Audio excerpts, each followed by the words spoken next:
windy. It's about 8 o'clock in the morning, and we'll do a day of rain and storms. So I just thought I'd get out just for half an hour before the rains come. And we've got Mrs. Shed coming up from the Oxfordshire mansion, so that'll be nice. So just having a bumble out, really just checking out some of the things that I've just done to Nibbler over the last week or so. Number one is the other Friday I was out on a night ride and the speedo cable broke, and my speedometer has been very erratic since I got the bike, and I've suspected the cable was dodgy, and yeah, so it broke in halfway on its length. And so I got onto the old Google machine interwebs and went to my preferred parts supplier, who is Remoto, and because Kawasaki no longer stock original speedo cables, so I go to Remoto and got one next day for about, well, it was under £8 I think, not including postage obviously, but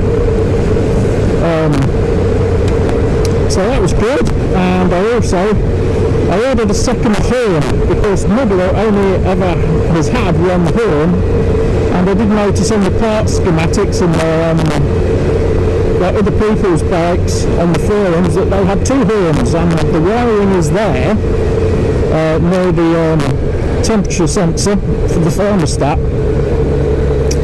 And so I thought, well, I've got another horn, but I've not got round to fixing that yet, because I'm actually missing the bracket for it. So I'll probably have to make something up. And what else have I done?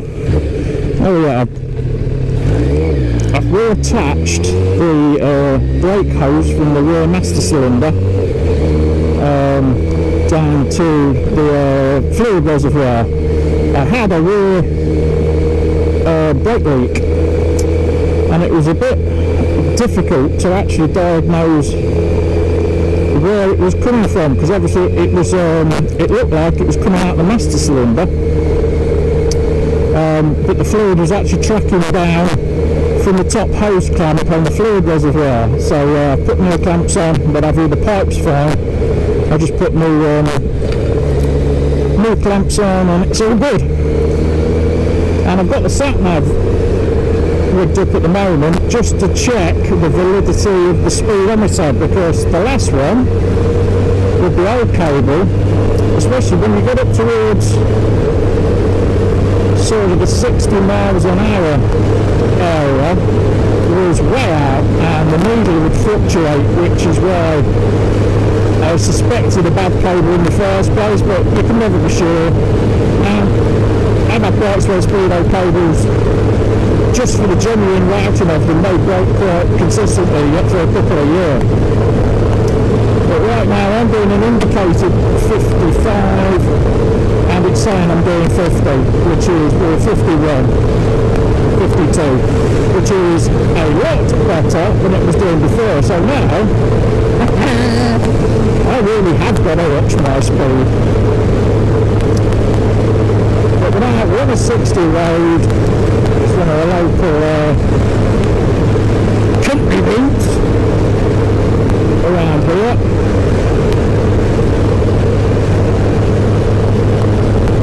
And I just thought, like I said, I'd get out and just see what's what. And obviously this is the first time I've ridden them since I've changed the front fork oil. So it actually now feels like I've got front suspension, because that old fork oil, if you've seen the video,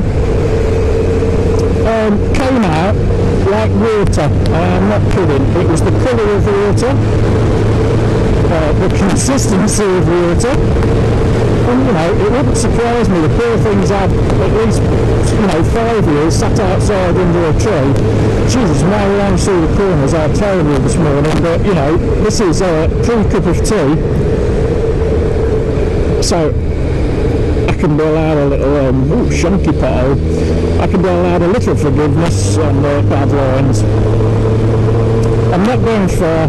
It's literally just a little shakedown on the bike. Twat. What a cunt cutting the corner like that and looking me in the fucking face while she did it. So one of them I was turning out of the way.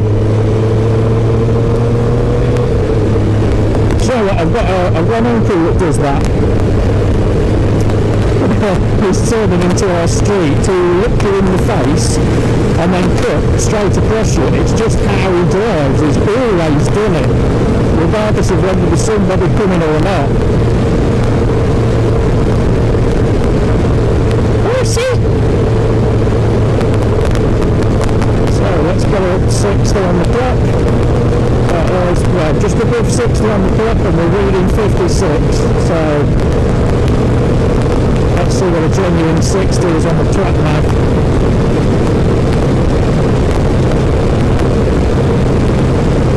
Yeah. I'm still doing an indicated 70 to get a genuine 60. Sat nav is a lot more accurate than the bike speedo, obviously. I mean, I have got the original kilometre clocks back home. And I don't know, I might even stick that on and see what they track at, because that obviously has a mile-an-hour reading on the inside. It's just a pain in the arse to read. It'll be interesting to see how accurate that one is. I don't think there'll be much difference, to be honest. I really don't. Like I say, we ain't going far today.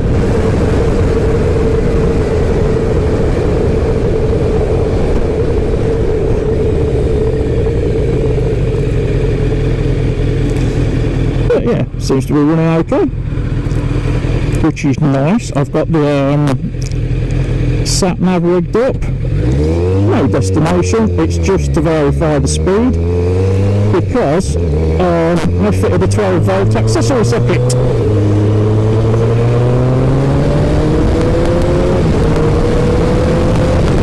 The other day, and it's just nice. But sometimes I go out of my way a bit,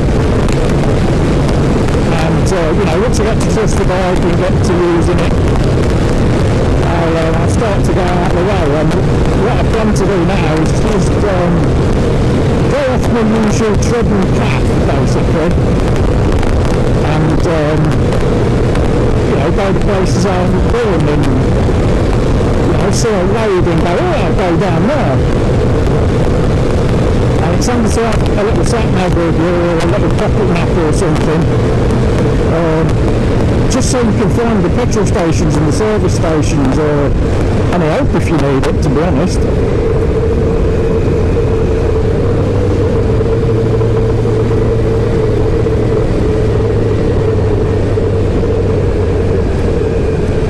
Front brakes aren't too bad now I've changed the hoses, but I thought I'd actually put a master cylinder repair kit in this, and I hadn't.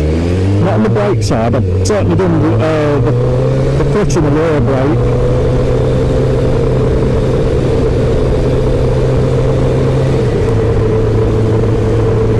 But I haven't, so that's something else to do. And then I know I've got the brakes about as good as I've got them, which in the day were perfectly fine.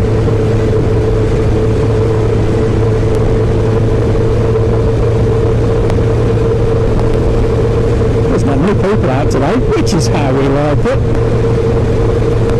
This road, usually this is one of the roads that eventually goes into Leicester. We're not actually too far from the Leicester city limits at the moment, and a couple of miles. And this road, as you can imagine, does get fairly busy. It is one of the main inroads. Oh, you just decided to do that last minute, didn't you, Jez?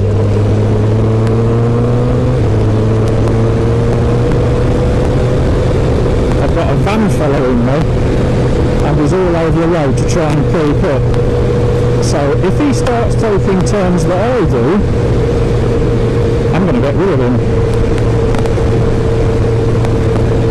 Because these people think that you don't know that, you've got that they're following you. But if you have had any specialist training whatsoever, you will know when somebody's candle lighting, and it works both ways. It works for you following them and them following you. There will be certain patterns that they will do. If you speed up, they will speed up. If you take a turn, they will take a turn.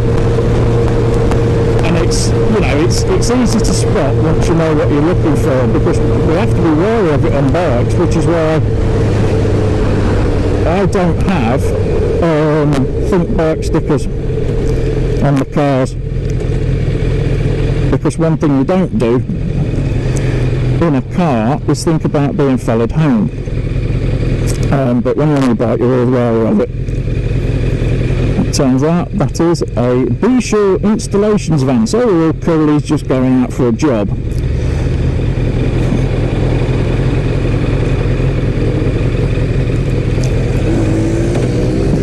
And he's riding around on a 125 in his fucking shorts, the bell end. Still not got used to the brake paint on the clutch, because obviously this is an adjustable lever, and I've got massive dinner plate hands, so usually I have it a lot closer than what it is. So let's just adjust that. No, James, negotiate the fucking corner before you start pissing around with levers. Now this area of Leicester, to my right, used to be an airfield, as did this to the left, which is now office parks, and it's an area. It used to be a very famous pub down here, where all this site was, called the Army's Rest, and it was a training airfield in World War II, where they used to have and Tigernuts, etc. And I actually did one of motorcycle training on the airfield. It was an industrial estate, of course, by then, but it was it's sad that the pub's gone. That was where the pub was, the Army's Rest, and obviously it's been there since before World War I. And there used to be some fantastic pictures in there of all the air crews, posing around as they were going through the training and whatever. It was just a lovely thing to see.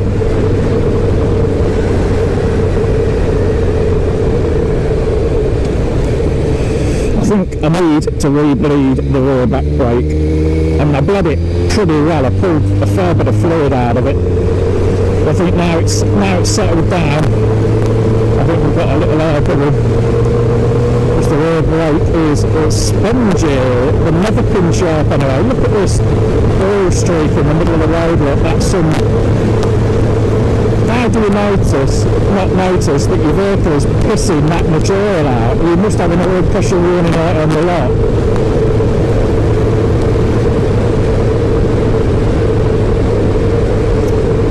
So just really keeping it to the lanes here, keeping it quiet. I just really wanted to get out.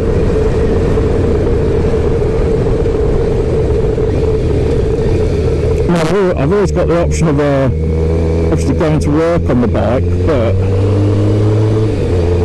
at the minute I'm on afternoon shifts, and coming home at 10 o'clock on a bike with a fruitier than standard exhaust, and get on with the neighbours and everything. It's not always desirable. It's not that I don't do it. I've only actually been to work on it once, and that's when the speedo cable broke and something else went. I don't know, I forget. But I did notice the low beam headlight isn't very good, and probably was. I can remember the ZX10 headlights and stuff being alright, and the ZX10 headlights were brilliant. But this one, I wasn't that impressed on low beam. The pattern's correct and, good enough, so I'll be putting an updated boom in, I think. because high beam was absolutely perfect when with high beam at all. You could see the miles in back.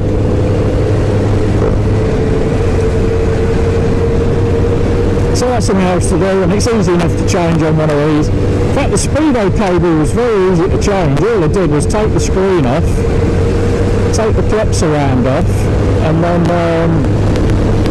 just undid the clips, two 10mm bolts, pulled the clips away from the bracket, and then you can get your hands behind on the ferry to undo the cable.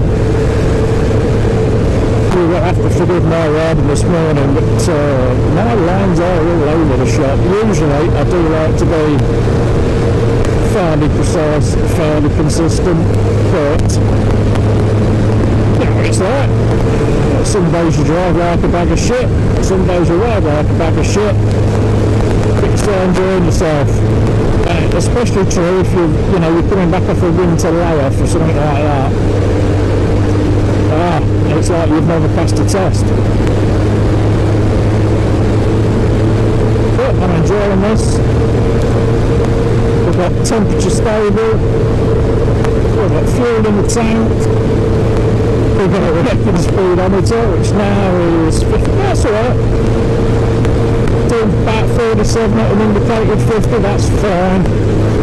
As long as I know which way round that speedometer is actually recording, either fast or slow, I'm fine. I do believe, and you can all correct me if I'm wrong on this, usually I am, but it is actually illegal to have an under-reading speedometer, and it's illegal for manufacturers. Basically, most speedometers up to about 50 mile an hour, they're absolutely crack on, the old analogue types. They are absolutely spot on. A lot of modern cars, their speedometers are linked to the GPS if fitted, so you've generally always got GPS speeds showing, so far more accurate than older style speedometers. Anything above 50 miles an hour, they're perfectly okay to overread, because obviously if you're overreading, chances of you speeding are lower. And that farm, which we've just gone past and you didn't totally see at all, is where one of my friends grew up, and they only sold it the other year. There used to be a huge factory there called Desford Tubes, if you know the area, and they used to make steel tubes. That used to be a big biking pub. Don't know whether it still is, I don't really drink. Because I drive for a living, I really only ever imbibe alcohol sort of at Christmas or something like that when I know I'm not working. It is just not worth the risk. I'll have a pint of Ola and stuff like that, and occasionally if we're out for a meal, Mrs. Shud will turn around and she'll go, "Go on, I'll drive." So, I'll have a pint or something like that. Very rarely will I have two. It's very rare. I just, I'm one of them people that just doesn't need to drink, because I used to drink a lot. And it don't do you no good, folks. It's enjoyable, yes, and I get the social side of it. But me and Mrs. Shedd are pretty much of our own people in our own company. And we don't need to go out to a pub for people to have a good time.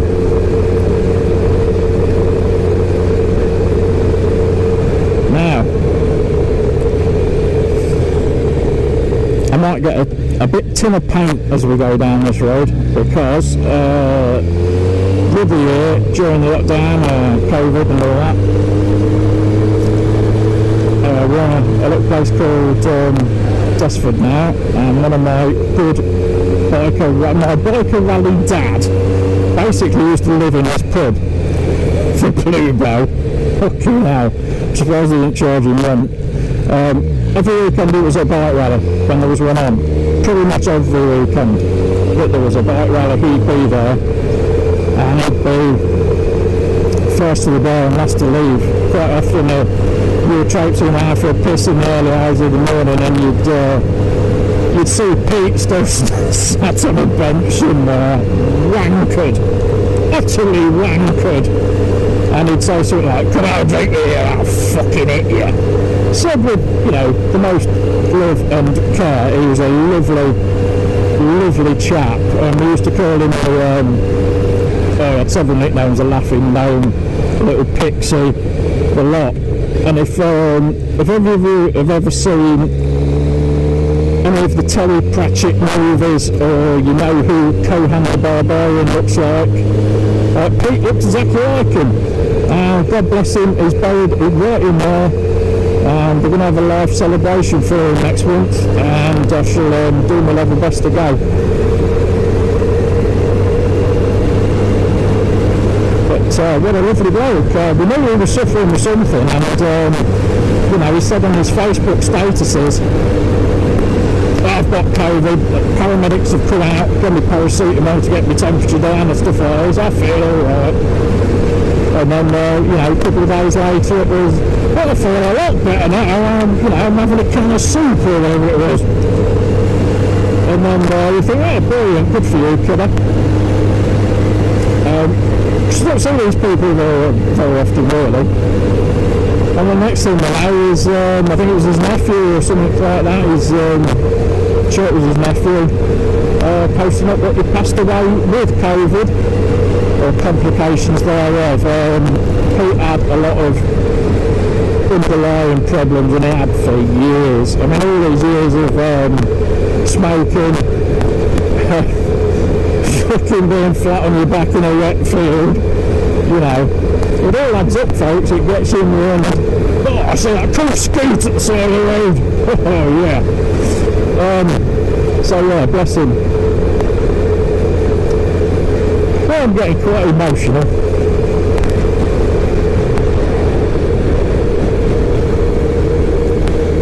I don't tend to get too sad when a lot of people die, because to me it's just another stage of living, isn't it? You're going on, I don't know about you lot, but you either believe in an afterlife or you don't. I'd like to think there is.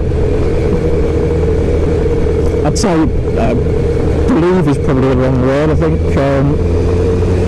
you either instinctively sort of hope there is or no, or you're the exact opposite. You'll go, "No, that's it, we're done."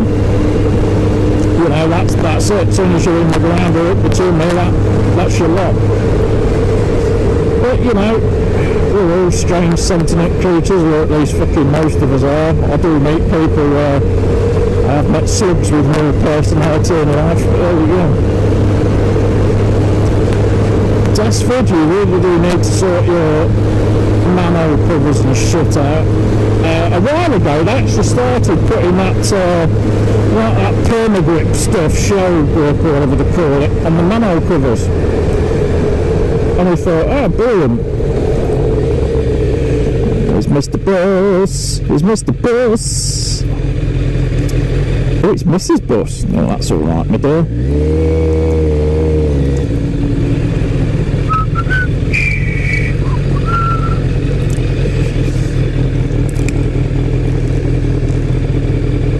It's actually clearer out this way.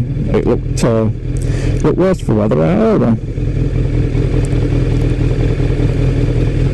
Oh, they're putting a path in. It's about time.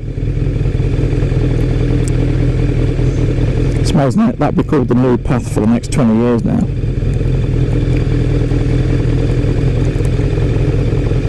Of course, these are three-way lights, so even though it looks clear, you've still got people coming out. Some people can be really impatient at traffic lights as well. Not New York impatient, we're not like that over here. You get it in the city sometimes. Well, you know, as soon as it's amber, people are in the house. But usually we're pretty good.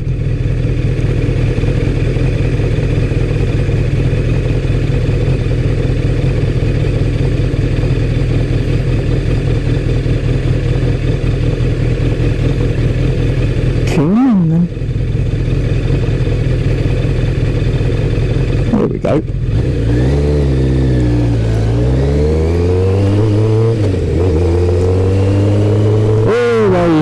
Always do a shoulder check when you're turning in a junction or out of a junction, because I forgot the amount of times I have had cyclists try and sneak up you. I've had cars trying to sneak up, mopeds, especially in London, fuck me backwards. I tell you what, you need eyes up your arse and the back of your head in London. I used to drive HGVs in London and it was fuck me. I never used to sleep the night before.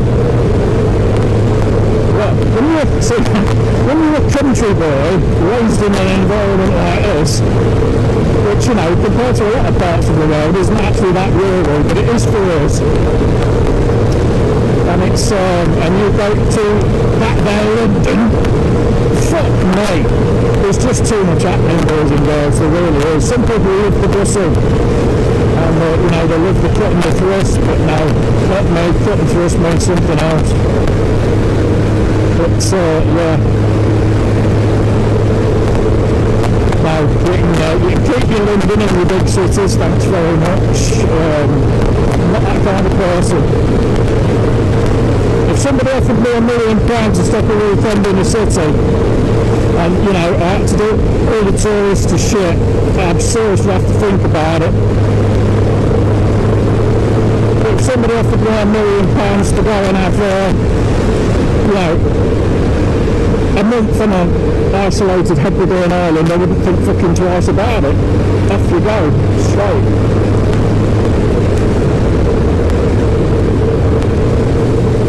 You know, I know people are supposed to be social animals, but oh, this road's polished. You know, sometimes you can just bugger off with the social bit. And it's like when people say, oh, what are you doing at such and such, and you go, nothing. They go, oh, brilliant, can you just do, and you go, no, you don't understand. Nothing means nothing, and it's just starting to very lightly spit around. That's another thing I've got to do, is adjust the idle on the bike, or rather the free play on the throttle cables, because the throttle is absolutely immediate at the moment, and it just makes gear changing sometimes a little bit instant, shall we say. Yeah. Hopefully there won't be too much of this rain, because the GoPro in its current configuration is not waterproof. Because you have to take the side gear off to plug in the microphone adapter, which is hopefully fucking working this time. Because I've tried to film these videos like numerous times, and unbeknownst to me, what I do, the GoPro, you probably all know, has a quick capture feature where you just press record and it just fucking sets itself up and fires off. Unbeknownst to me, because I'm a bloke and don't read the instructions, that doesn't make the external microphone work. You actually have to just turn the GoPro on normally with the side button, and if it's got a microphone plugged in and you've got voice command on, for example, you can actually tell it to start and stop working. I'm not going to say the actual words because the twat will do it, and then I'll spend the next part of my ride wondering why I've got no footage. This is a beautiful little village called Market Bosworth. From the Battle of Bosworth, it is a stunning place. It's really lovely. A bit of money atmosphere as well, you know. It's Range Rover Central. But it is a lovely place nonetheless. When I come through here sometimes about 9 o'clock at night, if we're on a test route, and it's lovely, especially recently, to see people sitting outside the pubs, and during the day the cafes and stuff in the beautiful market square there. Just really nice to see life come back to places. But this is usually Range Rover Central, and it's usually, you know, pretty little 20-year-old somethings who haven't got a fucking clue that they're driving a HGV, because they drive it like a fucking HGV. I'm the Range Rover, you get out my way. They're very much of that mindset. Not all of them. You know, It's a funny thing when you, because of work, we get to drive some absolutely top-rate tackle. Aston Martins, Bentleys, we do the Range Rovers, the JLR stuff, and you can get in some of this stuff. You know, Range Rovers and stuff like that especially, and I really love new Discovery. I think that's an absolutely beautiful car, but for 80 grand it should be. But you can sit in them sometimes, and you do get this sort of this immense sense of well-being in them. You feel protected, and because you sit that little bit higher up, you know, you do feel elevated. I'm just going to wipe my visor. You do feel elevated with people, but they're feel-good cars. They make you feel safe, and I wouldn't say smug, although I can understand that feeling that some people would get, because you are in a bit of a pretty nice kit at the end of the day.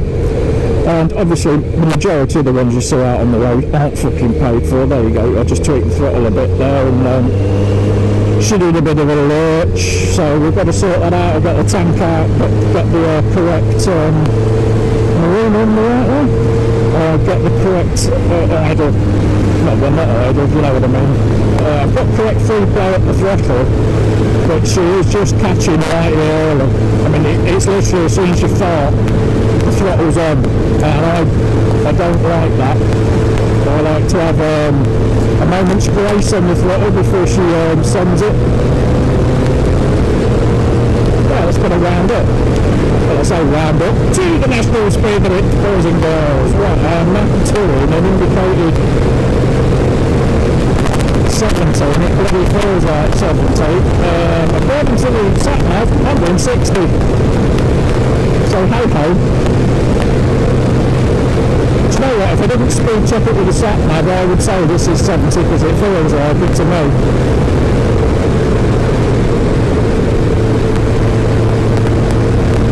This is very enjoyable. This is the first time I've actually ridden on, the camera's probably not picking it up, but this road is damp. It's polished in places, as you know, the majority of roads are. It's not too bad. And this is the first time we've actually ridden Nibbler in anything other than a bone dry condition, because that's just been the state of play recently. Obviously I ride in the rain for work. I mean, you can guarantee if it's got like a week of pissing down or snow, I'll be on a motorbike. It's almost a standing joke, you know, it's like it will give storms for a Saturday morning or something, and the boss will ring and go, you know, Saturday, could you do a motorbike? And it's like, in other words, do you have to get pissed fucking soaked through? It's like, yeah, we'll be alright. But you know what, you get to a point, and it's like being a pro or a good biker or anything like that. There was a point where you can only actually get so wet. And getting wet's not too bad. It's getting cold. Getting cold is far, far worse than getting wet. Getting wet, you can get dry stuff on, or get, you know, some waterproofs on, something like that. As well in this corner, because a few years ago, or quite a few years ago actually, nearly 10 years ago, I span an energy just there. Yes! It's got nothing to do with completely bowed back tyres. Nothing at all. Nope. Oh, I see what I mean about that throttle. It barks in way early. But funny thing is though, you're very rarely Lamborghini Urus, or Urus, a fucking ugly car that. I'm sure it drives very nicely, in fact I'm sure it's absolutely bonkers, but fuck me, has that got an ugly front end? That is an uglier front end than new BMWs, and that's saying something, because Jesus Christ. I don't know who the hell designed the new BMWs, but the new front end on them is dropping. I can remember when BMWs had tiny little kidney grills, and I bet you can too, and they look so much better for it.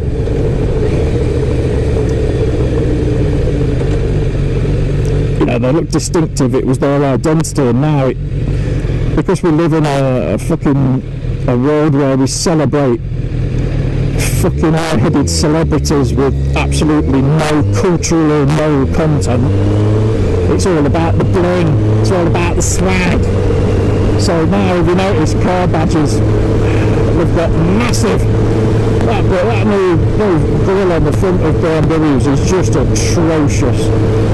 It's absolutely horrible. But so I'm not a great fan of the majority of modern cars. I just find them, they look all the bloody same. You can tell an Audi apart now, you can tell a Mercedes apart. Germans don't tend to do it. We're going for that. Crikey, that's a rarity, but all these are on green. Now this is a diesel stream island in a lot of places because we get all the truck traffic through, because it's row 5 obviously. That wasn't so bad. The next two islands down here can be a bit diesely. But yeah, you know, you can tell a Land Rover and stuff like that. You can tell a Ford actually. Ford, I think, have done quite well to keep their identity. But it's the same with motorcycles. If you get a brand new motorcycle these days, take the badges off it, wrap the can it black, you know, hide all the logos and all that lot, you would be very hard to push unless you're a complete fanboy on that mark. Or, you know, you were really just got a bit of a stiffy on for motorcycles in general. You would be hard pushed to tell who makes what these days.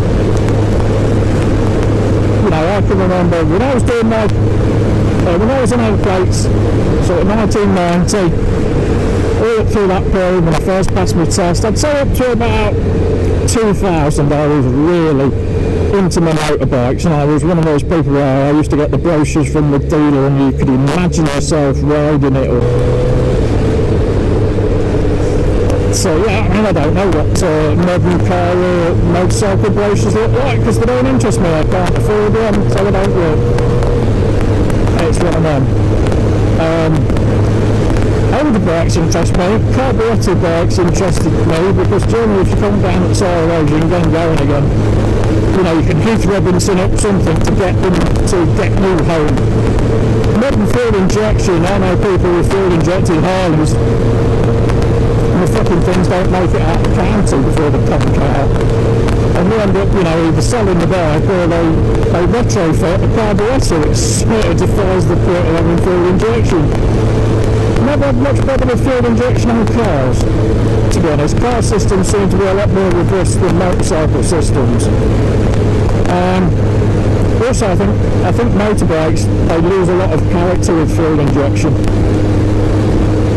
But, you know, I'm not a Luddite at the end of the day. I mean, I've even test-ridden electric motorbikes, and I was of the opinion that they looked like they'd fell out of a Kinder egg.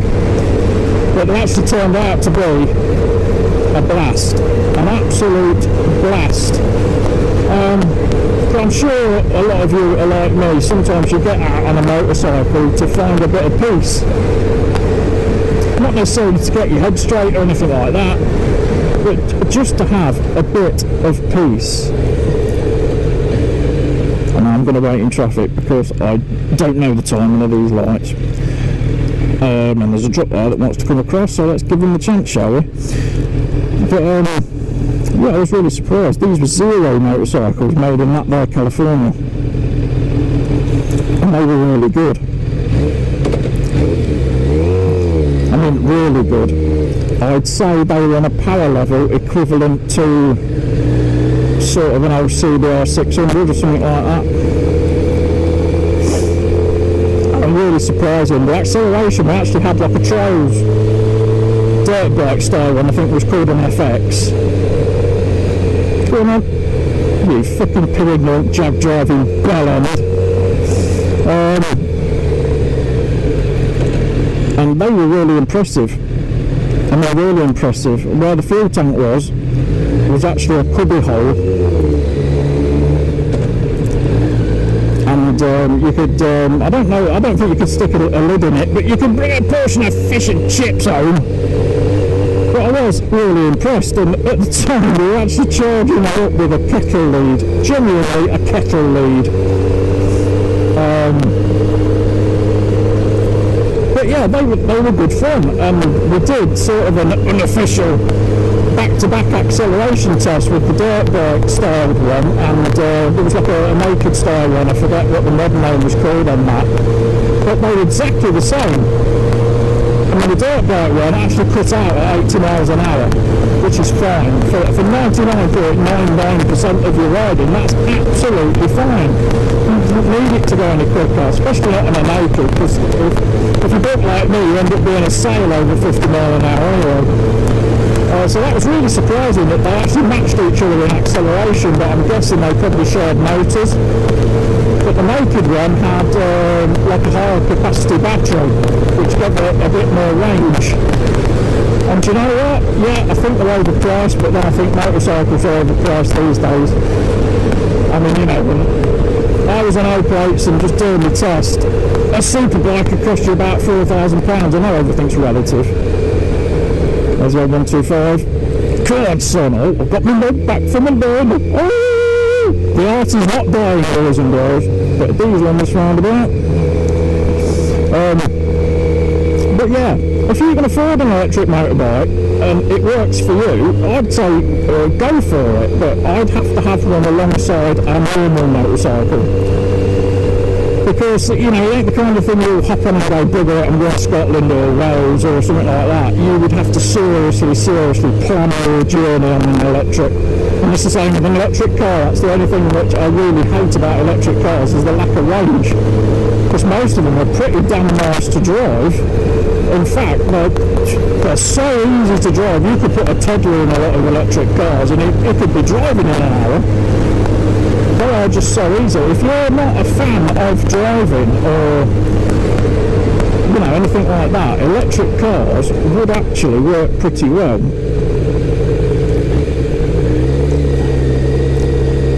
Because you literally just turn it on, you know, put it in forward or reverse, and then that is it. It does everything else for it. It's like having the world's easiest automatic.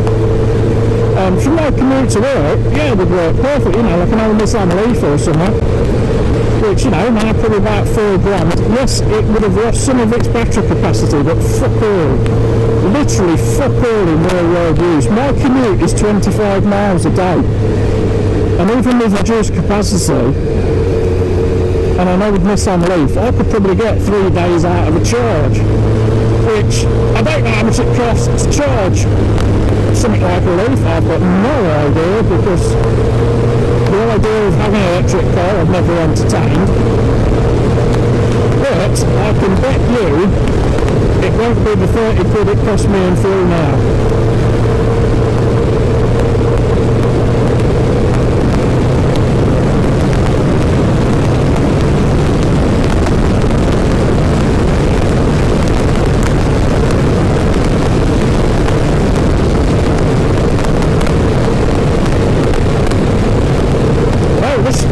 Is still well out.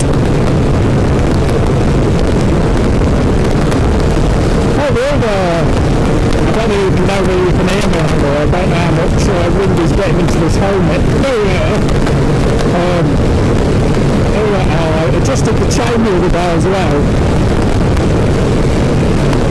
And I don't know whether it was just a complete lack of attention on my part. Yeah, probably. But one of my chain adjusters was actually 2 notches out to the other one. Now, whether I'd just got a bit of a brain fuck while I was doing it last time, I don't know. Jeez, there's shit coming out of that. Fuck me. Oh, we've got someone in a Volkswagen. It's not even a tour of it, smaller than that, trying it on. Do you guys ever notice that? If you're out on a motorbike, you always get Collins in really boom, dog stop fucking wet-mobile giving up on life fucking SUVs, but try it on. And it fucking makes me laugh. This bellend's got a blacked out number plate, he's in a fucking shitbox BMW Tiguan, the resurfacing the way through at the minute, and they all think they can fucking try it on because they've got a car that will do 100 mile an hour plus. It fucking makes me laugh, it really does. But a lot of car drivers haven't got a clue about other vehicles. because they've either never driven them or just plainly haven't got an interest in them. A lot of car drivers don't know about motorcycles, how the fact that they are in fact in most conditions less manoeuvrable than a car and less grippy than a car. Yes, you can punt it over and I'm sure there'll be bellends shouting at this man going, oh, doctor, you can do this and do that. Listen pal, I've been a test rider since 2009 and I have always felt safe on a motorbike because you can get out of the way of trouble usually, but you can also get yourself into trouble a hell of a lot quicker than you can a car. If I throw this through a ditch, I'm going to hurt myself. And at my age, fucking seriously hurt myself. If I throw myself through a ditch in a car, not that we've got a track record of doing it, I've got a few bruises. But, I have driven supercars and even normal cars on very good tyres, and I mean very good tyres. The kind of tyres that you just wouldn't budget for normally. And the levels of grip are astonishing. They are simply mind-boggling. I mean, to the point where you can actually physically hurt yourself going around a corner, your neck especially, because just the amount of grip. And to be fair, I've never felt that way about bike tyres. But bike tyres are a very emotive subject anyway. There are a large section of motorcyclists which will naturally go out and buy the stickiest thing they can put on because they like to show off. I've got these race tyres and because we all know somebody like that. But there's also the opposite side of that coin where there's a lot of people that will stick the stickiest rubber they can put on the bike because it makes them feel more confident, and I am all for that. When you feel confident in the machine, you ride it better, you'll be more relaxed. And that's like about riding positions and stuff like that. Some people have like a death grip on their throttle and they stamp the feet into the foot pegs and shit like that. Just fucking go loose as a goose, mate. Just let the bike do what it wants underneath you because it's a physical entity. That bike has a lot more physical mass than you do when it's going down the road, and if it wants to do something, there's only the odd occasion on a motorcycle where you actually have to manhandle it. Unless you ride an old classic, and then manhandling it is all part of the experience. But, anything built sort of after at least 1990, certainly the late 80s style of superbike and stuff like that, you know yourselves, you only have to look into a corner and you've gone round it, and that's how a motorbike works. But sometimes I quite like a motorcycle, like the older stuff, where you actually have to physically grab it by the scruff of the neck and throw it into the corner. And I can remember the original ZX10s being like that. And I used to love that. Anyway guys, that's it for now. Thanks for joining me. Have a good weekend. Bye bye.